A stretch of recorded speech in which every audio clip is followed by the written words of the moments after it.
Hey guys, welcome to episode 2 of Chasing the Past. This is kind of a spur of the moment thing, but there's something I wanted to bring up. One, because it did start this whole rabbit hole journey into textual analysis that I probably wouldn't have gotten into otherwise. These series of events hadn't occurred. And two, hit me at work when I was listening to a podcast. It's about the Bledsoe family, right? I started with the lens of my upbringing when diving into the story, and then now, as I've gotten farther down the road, there are more similarities that I'm starting to pick up on that I think would be important to bring up. And one of them, and I think is an interesting connection too, is so the Bledsoe family has the, if you don't know it, they have the orbs that show up. And these orbs, or the phenomenon itself, has kind of transformed their life. The podcast I was listening to is Bledsoe Said So. So, I mean, the people who have met the Bledsoes love them. And again, if there was ever an opportunity, I would love to talk to them and meet them. And again, I have so many questions. But I don't think I need to actually ask them. They just genuinely seem like like good people that you want to be around. They just happen to have the phenomenon surrounding their name. Which, it's good to differentiate between those two now that I'm thinking about it. Because it's not that they weren't nice, or that they weren't, like, loved in the community or respected in the community. They had all those things.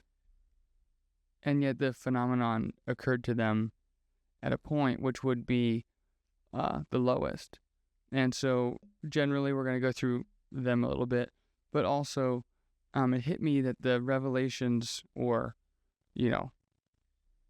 messages, I guess, occur in this pattern the same way Paul, both in, there's like a paragraph, or not a paragraph, there's a verse in like 1 Corinthians and Galatians, which are letters that are authentic to Paul.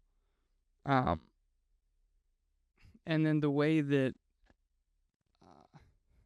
Chris Bledsoe, the father, had this same revelation, I think it was 2019. And so I wrote them down. The interesting fact is that Paul never met Jesus in the flesh.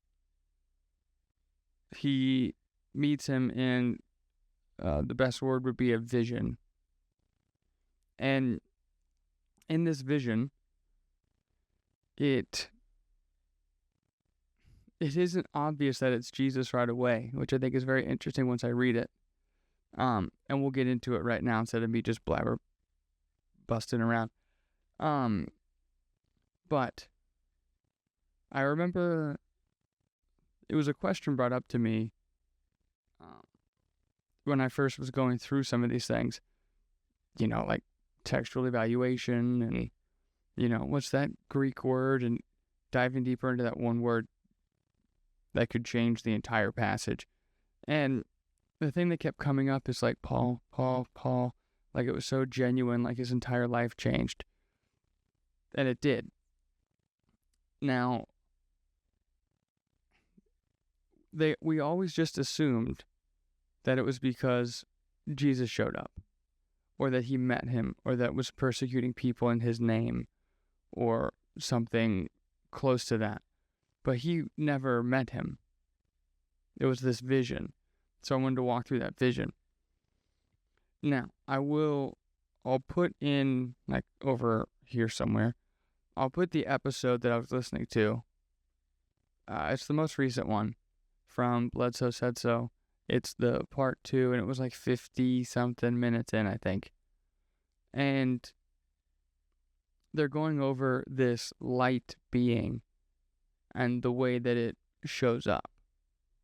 And, it's probably 10 minutes, right? If you listen from like minute 50 to like, minute like 1 hour, you'll get this same similarity between the passage.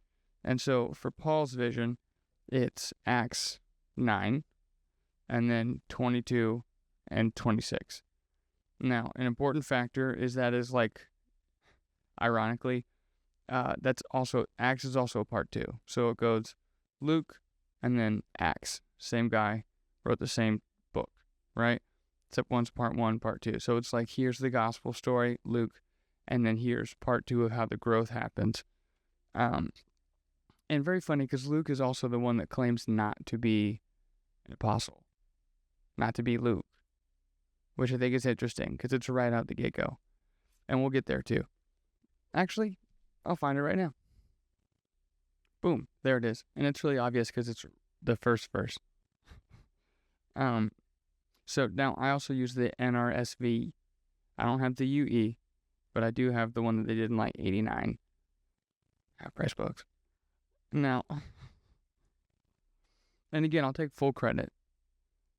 If the material that I have is off, or the text that I'm reading or whatever is changed, I will definitely add that in somewhere, whether it's a little clip or something over here. But, verse 1, since many have undertaken to set down an ordinary account of the events that have been fulfilled among us, just as they were handed on to us by those who from the beginning were eyewitnesses and servants of the word.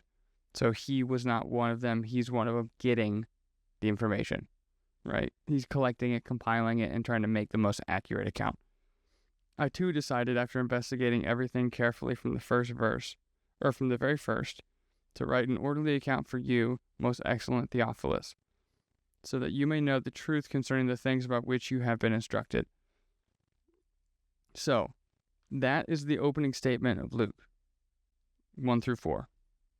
So, it's super clear that this guy is compiling information to write the quote-unquote most accurate account.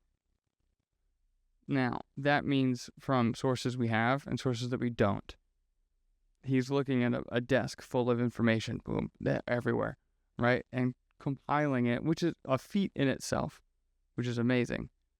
And it does show a level of depth about the story and like how far someone would go to make sure someone else knew how accurate it was. But it also says things are very inaccurate that are floating around. And again, there's no specifics. But very interesting nonetheless. So, the same guy who wrote that also then wrote the second half, part 2, which would be Acts. And so, the thing that we got to here, I'll go through it. And then I wrote in my logbook here, I got some stuff. So, we're going to start Acts 9. So, meanwhile, Saul, still breathing threats and murder against the disciples of the Lord, went to the high priest and asked him for letters to the synagogues at Damascus, so that if he found any who belonged to the way, men or women, he might bring them bound to Jerusalem. So verse 3 is where we're going to kick it off. Now as he was going along and approached Damascus, suddenly a light from heaven flashed around him.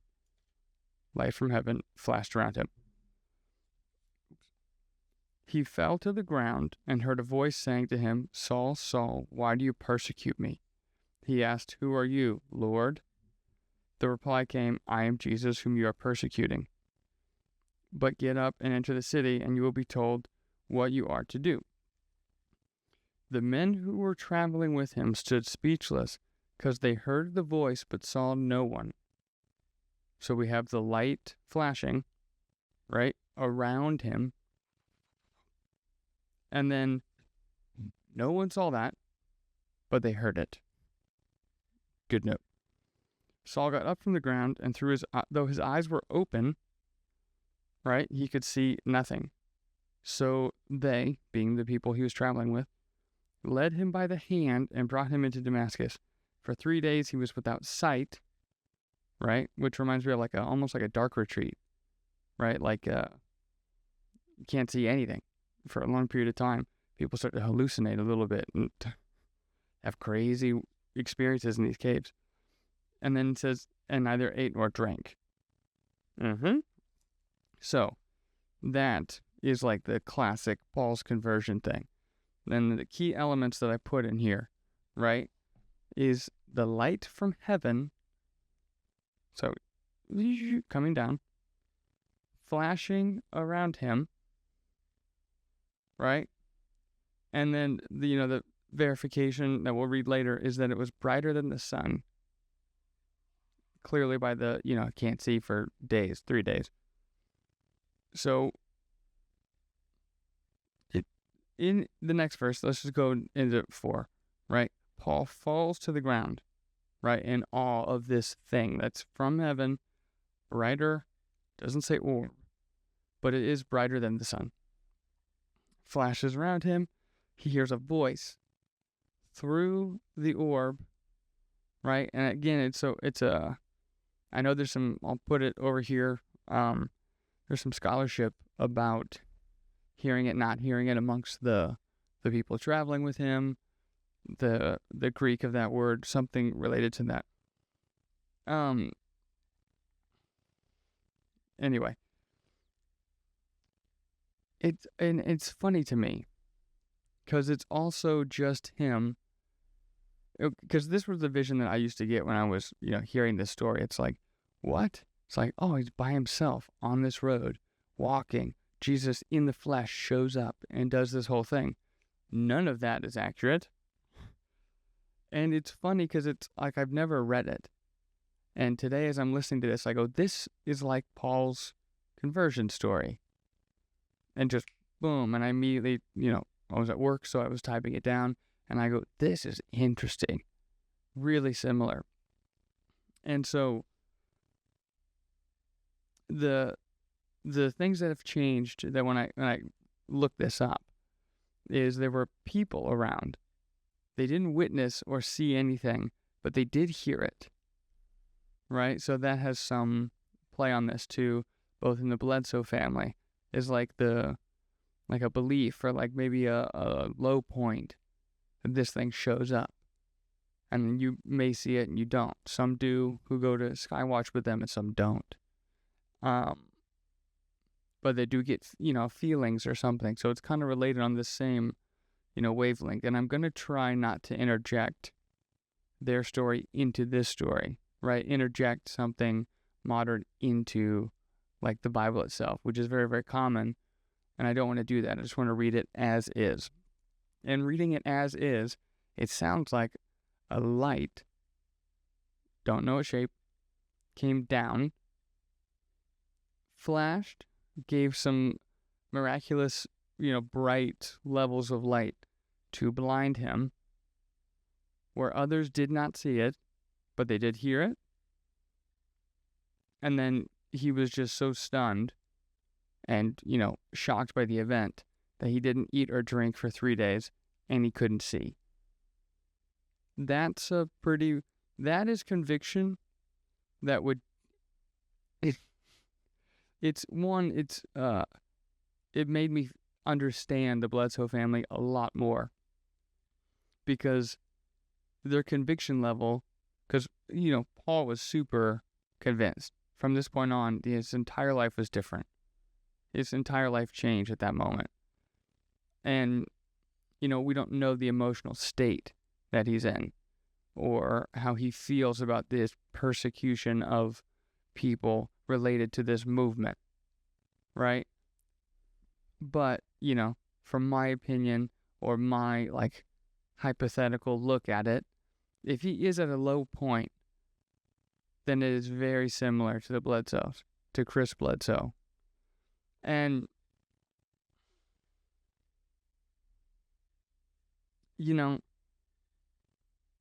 it to me, it raised their stock a little bit higher in regard to that. Because it definitely, we can see something or understand something and be super convinced and convicted by that thing. That'll change us completely. And it doesn't have to be right or wrong or, accurate or inaccurate. It's just that thing. And it just shifts your entire life. And, that's something I like to, when people ask, they're like, why do you if you don't do this or do that, or you don't, I wouldn't say there's like classic methods to like being Christian or doing any of these things. They always ask me, why do I read the book? Or like, why do scholars who aren't Christian care about what the book says? And I go, for reasons like this, right? I'm in a time machine. I am now that person. I'm Paul in that case, going through the event, and I'm like, wow, I'm just absorbing this data. And the data is compelling on multiple notes. And now I feel, even reading it now with you guys, now I'm at a deeper level of like conviction, like, oh, I can understand this a lot better now, right? But then I also can step back and go, oh, that doesn't mean that it didn't have to be Jesus saying it. This isn't even, an apostle saying it, writing it. So that's also interesting, There could be a text tomorrow that says, like, that verse isn't in there. It's just this experience. And you're like, whoa. Shifts the whole narrative. Shifts everything completely. Now, the backup. The other source of information for Paul is in 22. And so this is him telling of his conversion. Here we go. While I was on my way and approaching Damascus, about noon, a great light from heaven suddenly shone about me. Excuse me. I fell to the ground and heard a voice saying to me, Saul, Saul, why are you persecuting me? I answered, Who are you, Lord? Then he said to me, I am Jesus of Nazareth. Ooh, there's a little note here too. It says, I am Jesus of Nazareth. Down below it says Greek. It could say the Nazarene, whom you are persecuting. Now those who were with me saw the light but did not hear the voice of the... See, that's the contradiction. Now those who were with me saw the light but did not hear the voice of the one who was speaking to me. That's a contradiction. Completely. Those are very separate. Because what it looks like to me is if someone's writing that, right, it's either, writer's exhaust or, someone who's writing the text and like going over it. Because remember, Luke has all of these sources on his table and he's going through this meticulously. Oh, okay. I just imagine he's sitting there and he's like, I don't know, they didn't see the light, they saw the light, didn't hear the voice. But then also he doesn't have it as a book like this, and they can just go back and go, wait, which was it? Which to me just speaks to like the writer's exhaustion theory of trying to do the whole thing. But there's that contradiction we were talking about. And then, so 10 takes over after that. I asked, what am I to do, Lord? The Lord said to me, get up and go to Damascus. There you'll be told everything that has been assigned to you to do. Since I could not see because of the brightness of that light, verification, he couldn't see because of the brightness of the light from heaven. Those who were with me took my hand, led me to Damascus. Boom. So the only contradicting point in that story is, right, which one?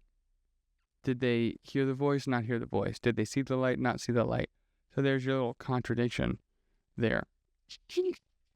And so the last one was 26. Oh, here it is, right in front of my face. This is verse 12. Paul tells of his conversion.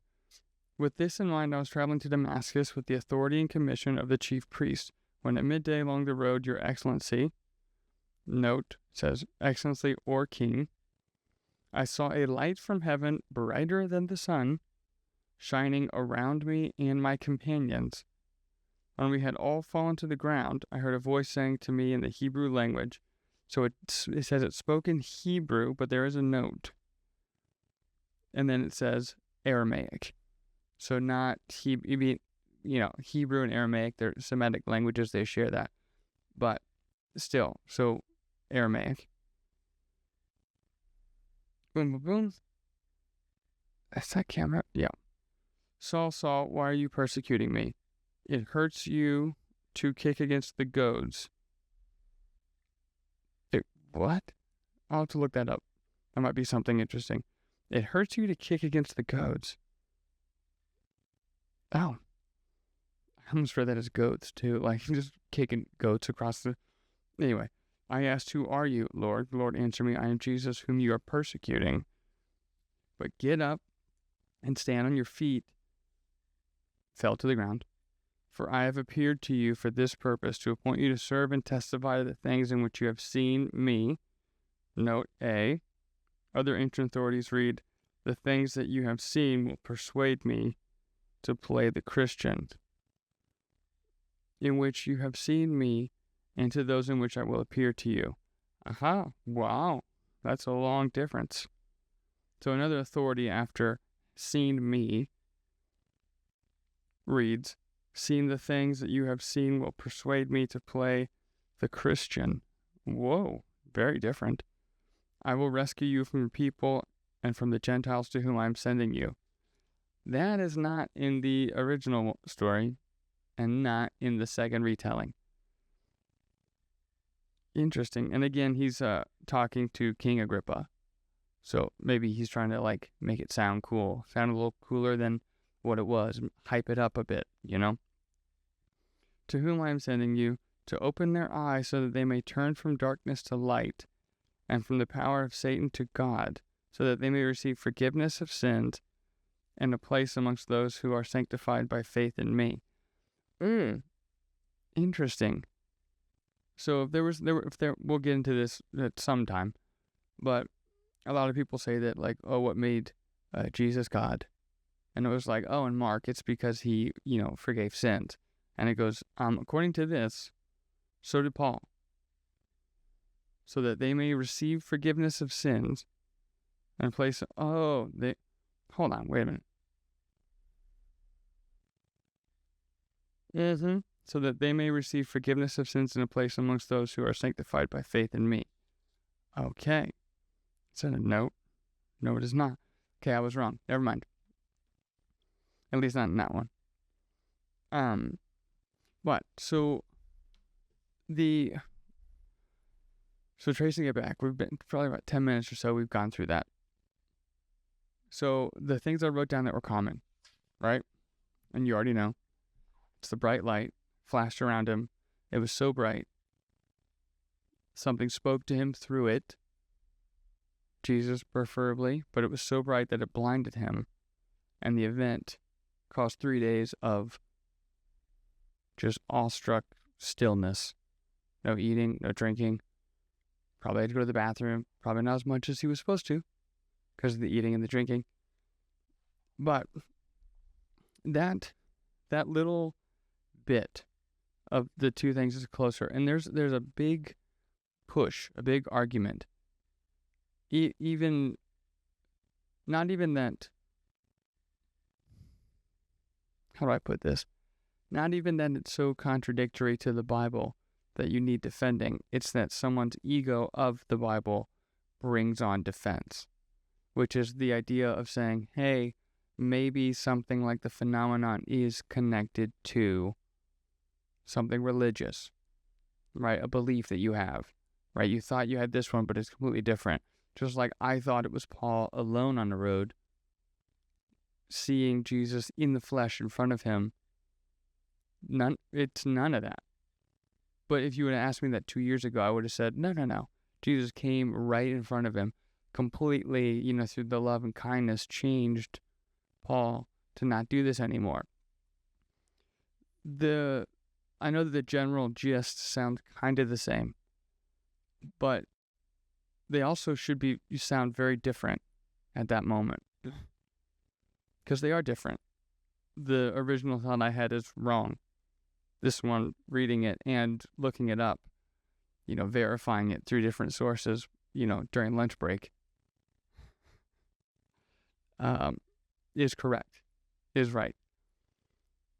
Now, the event that happened in 2019, all of those same elements of Paul happened to Chris Bledsoe the interesting part, so it was he was really sick with Crohn's disease. In this case, was it Crohn? No, it was rheumatoid arthritis, right? Hard to walk, had to use a cane, low point, hey, I think I might need to write a will, yada, yada, yada. And, whenever these orbs show up, I think this is important too. If someone, the book is fantastic. I've read it, highlighted it. I read it in one setting. I did not put it down on a Saturday. It's compelling. It's interesting, called UFO of God. Definitely get it. It's on Amazon. I think in that podcast, he said it was number 1 in like Christian spirituality or one of those sections on Amazon. And because he's not saying it's anything else. The claim is that we gave it a label, you and I, of, it's alien, it's the phenomenon, it's blah, it's this. No, he's saying it's a UFO of God. It's angelic, right? It's doing miracles, it's healing, it's, being prophetic, right? All of these things are in the text itself. So if you're a straight and narrow Christian, we have to take that into account, right? You have to look at what is being said and then what we've read, put them together, and then go, does all this data match in certain elements? Yes. Now, with this disease, the large orb, came down from heaven, right, up really, really high, and then immediately down, right, starts moving around him, Chris, right, and then starts flashing over and over, larger, bigger, smaller, and then it starts to, like, almost vibrate, is what he describes, until it, like, is turning so much. They described it like those, those spinning wheel lights that have those LEDs and they make a picture, right? Right, and it's something similar to that cyclical motion, but in a spherical form. And then out from it comes, a light being, right? Like a radiant light being from the orb itself, and then communicates, and then this sequence of patterns of 8 to 10 minutes, and it's healing, right? No more rheumatoid arthritis, or at least mitigated the seriousness of the disease. And, the thing that's funny is I started with UFO of God as my first book that I was like, fine, I'm going to figure this out. Like, totally, it's demonic. I got this, no problem. I know scripture. Turns out I didn't know shit. I knew nothing. I knew what I was told, and I knew what I've heard, which is very different. And, the other day a buddy of mine saw me like this. I got this 3 new bookshelves. And one of them is upstairs. They're 7 foot tall, 2 sections. One of them's mine. One of them's my wife's. She has all of hers read. I have all of mine read. The bottom shelf is the one that has the reading now books. Something that I can't wait to bring to you guys is like the beautiful poetry of Clement of Alexandria. It's a fun little guy. It's 3 books, but one of them is really small. I started with the small one. And anyway, so I have never completed or read a book my entire life. I always read a little bit, did this, and then did something else, moved on. ADHD, call it what you want. And in doing that, I connected to the work. I connected to getting into the text and actually looking at it. Getting into scholars in the field who have done this for 40, 50 years. Bart Ehrman wrote the textbook on New Testament Greek. New Testament in general, right? Mark Goodacre's another one. He's a guy who does the synoptics. Mark, Matthew, Luke. Those are the synoptics. John, now they're doing it's a good argument. Right now I'm reading their books on John having the synoptics, but almost in a simple way, like kind of not using them. And it's very, very like textually specific and, interesting to me, but boring to everybody else. So I have to like find the things that are interesting and do this. Anyway, the thing I don't want myself, people around me, my son, right, as he's growing up, I've always been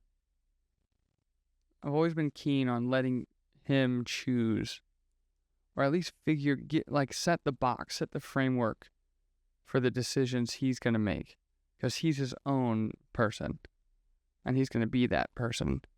My job is to make sure that that person has a very good set of ideals, morals, ethics, to be truthful, to do all the positive aspects of, being a successful human being and a contributing member of society, right? I'm supposed to set these box limits, and then he gets to play in that sandbox. And I didn't think that would be the result of some of these, but as I grow, so does he. Even inadvertently, right?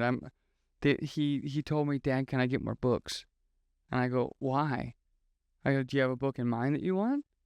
Like, do you know what kind of style you want? Is it, like comic, graphic novel-y, or nerdy family? Or is it," and before I even cut through, he goes, "Books like you read, like those intense research books." He goes, "I could go for some of those, maybe history stuff." And I go, "But we can go get some history stuff." And that's just him seeing me reading these things. And so the same thing happens with people that you're around. So the more that I'm with, someone else discussing this, or or changing someone's perspective on something, there's a fine line between attacking the belief and just being honest. Not to me, right? I figured when I started doing this, I'm like, listen, if I'm going to go to war for this thing that I believe in, I got to know it. So by getting to know it, I really got to know it. And then some of the things I had heard ended up not being true. And they're still repeated. And I find it very dishonest not to be honest with them in that moment. And I go, no. Like that's just something we've heard. They're like, and again, they will go to battle for it. But the conviction doesn't have to be in honesty or truth. It just has to be in the feeling that you get from like knowing it or like hearing it. And I constantly have to do that to myself too. I have to tone it down. I can't go full in. I can't immediately rip someone else's. And that's just cruel. Like, why would I rip, if it's beneficial to you, why would I rip that down? But at the same time, I'm not going to be dishonest about it. If that's just a wrong fact, then it's going to be wrong, and I'll explain it. If that's okay. If not, totally fine. It is your belief on that. But you can't call it, you can't call it truth or being truthful in that case. It's just a conviction. And so, as I'm kind of rounding this off a little bit, it makes me look at the Bledsoe story. It's already different from when I began. When I began, I was like, I'm going to dismantle this thing into like deception, right? And I slowly began to like work through all these things. And I go, you know what? I don't think it is. And even if it is, like, and this is a side argument in my head, but even if it is, quote unquote, demonic or satanic, and we'll do a video. I'll probably do the next one after those. Those are fun. of the original meaning of those words. And the funny icebreaker in my house is, and again, it's a scholarship book. There's nothing, satanic about this. But the title and the font they chose for this book is intimidating, to say the least. But I found it, half-price books. It's The Origin of Satan. And it's just scriptural evidence of the idea of Satan becoming a character. And like one of them that was something I was told my entire life that isn't true is in the beginning of the entire Bible. It's the story, everyone knows Adam and Eve and the serpent, right? Who's that serpent? Oh, that's the devil, Chase. Everyone knows that's... Turns out, it isn't. And we'll go over that in that video too. If you don't believe me, just quickly Google it. Anyway. So the key thing here is that I had a high conviction level for the Bledsoe family in a negative direction. Now, when I see something like that, like Paul's conversion, like we'll take him as his word because we're told something and then we hear it and then we're raised in it. But the truth is, it's very similar to, having things occur, whether it be miracles or doing, acts of great love from this thing. All of this is exactly the same thing as the Bledsoe family. At least around Chris. His kids and this whole family see the orbs and they interact with it and they look up and, it changes people's lives.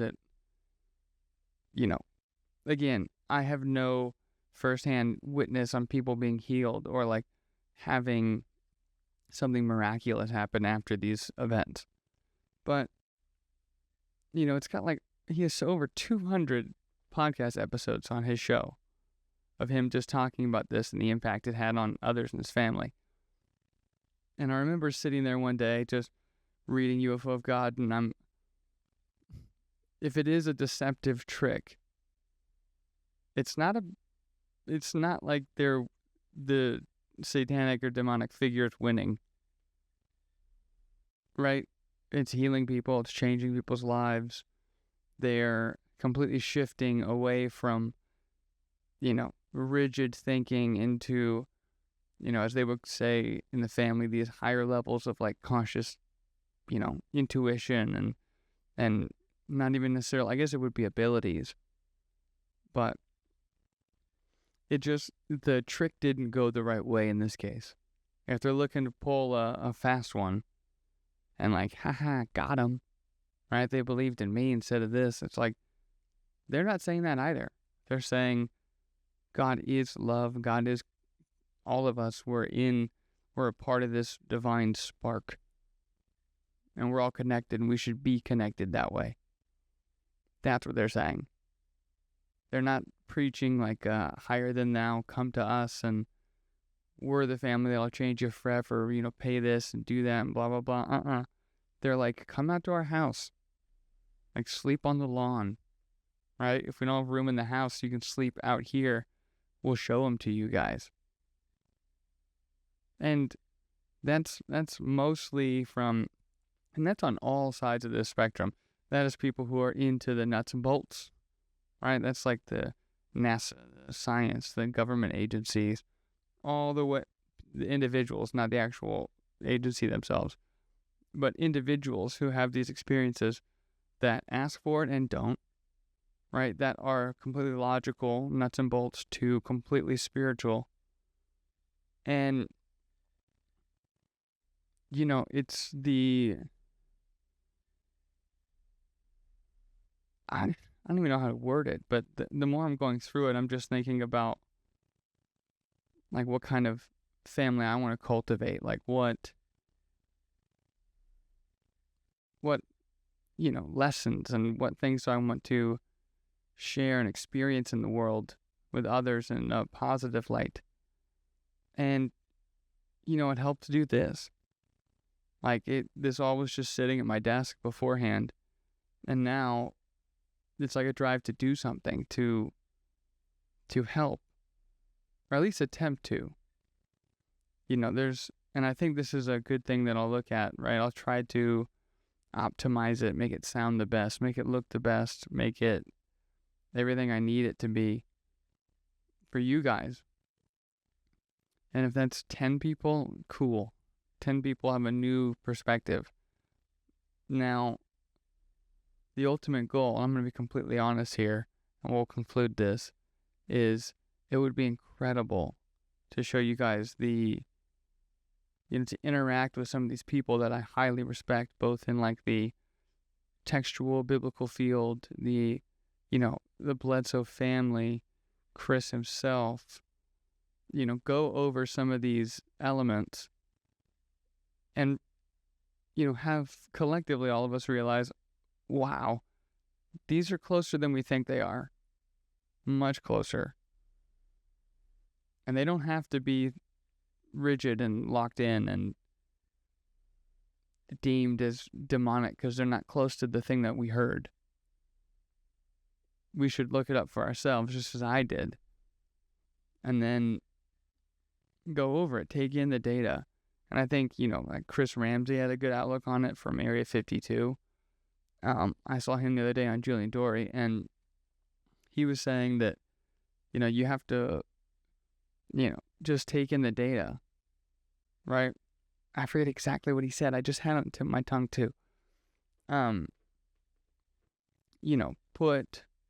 Put everything aside and just hear the story. Take in the information, take in the data. And by doing that, one, it's a lot of work and you collect a lot.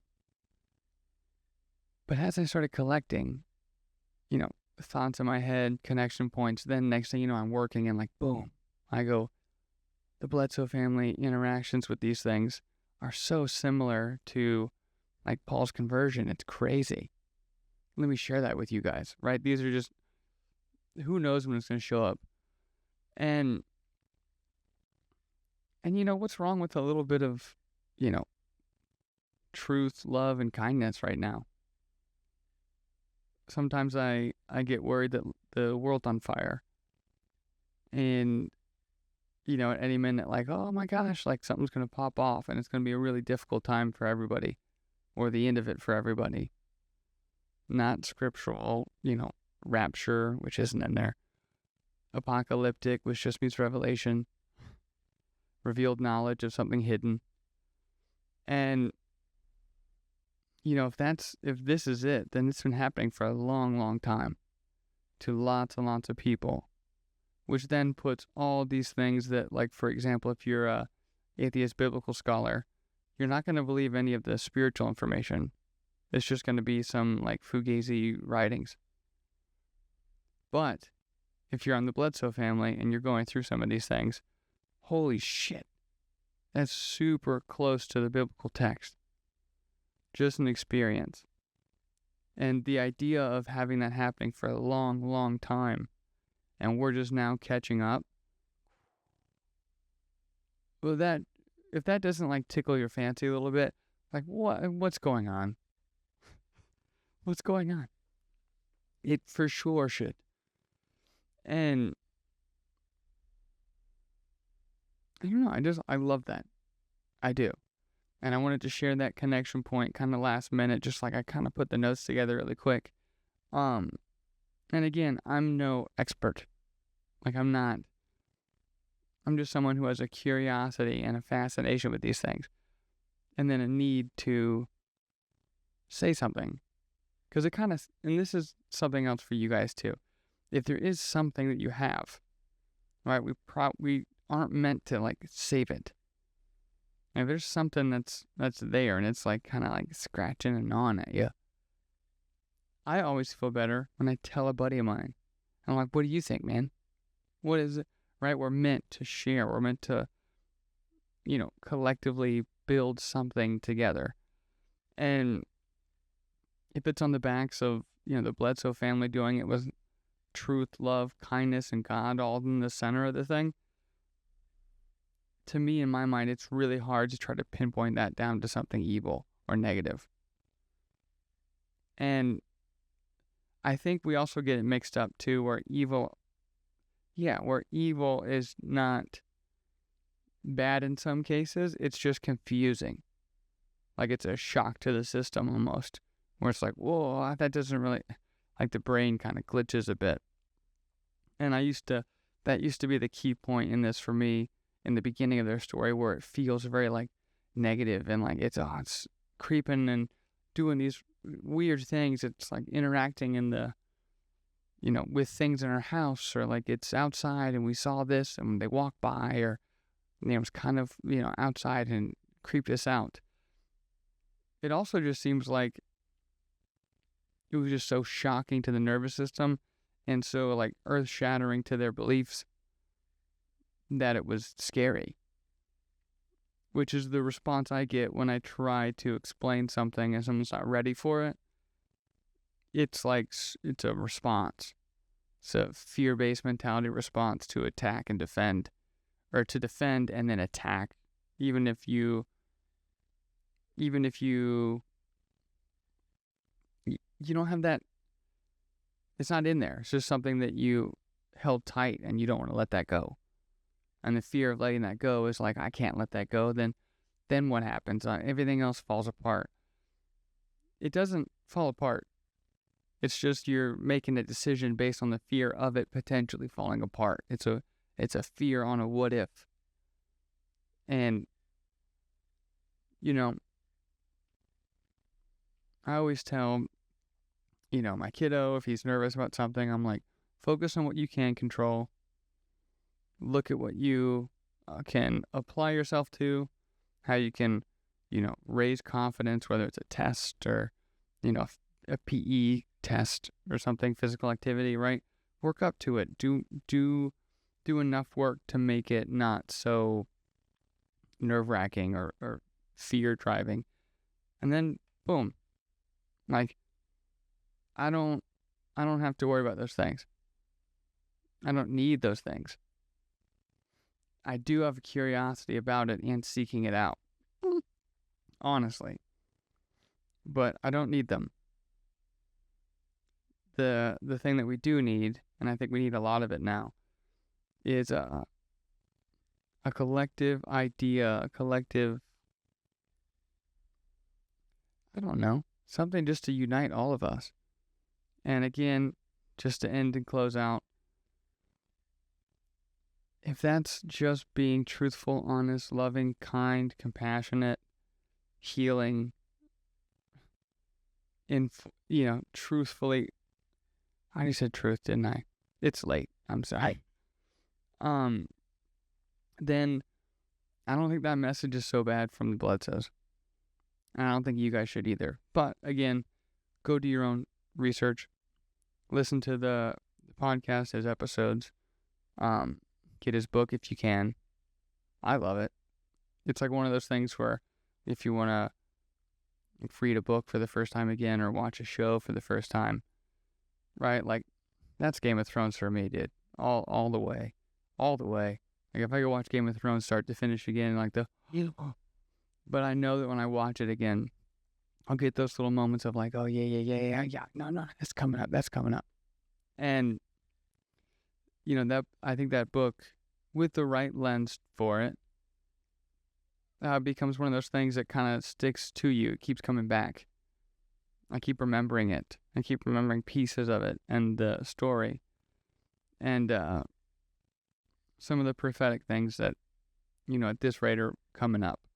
So, worst case scenario, if these things are bogus, not saying that they are, they seem lovely actually, then some of these prophetic messages will come to a point with a general kind of date or outline, and we'll see where it goes.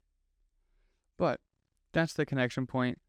Bledsoe family, orbs in the sky, light beings, prophetic messages, and reasons and abilities that come from this, just like Paul. Something to think about. Welcome to Chasing the Past. I'll catch you next time.